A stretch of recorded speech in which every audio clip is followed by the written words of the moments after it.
Kimsin, necisin? Adını da hele. Akça adım. Sana bir can borcum vardı.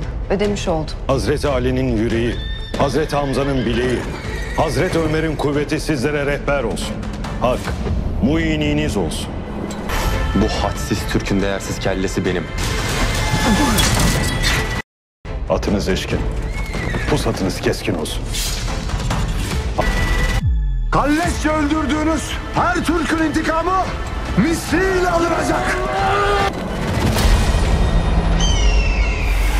Ben bileği bükülmez Çağrı Beyoğlu Muhammed Alparslan.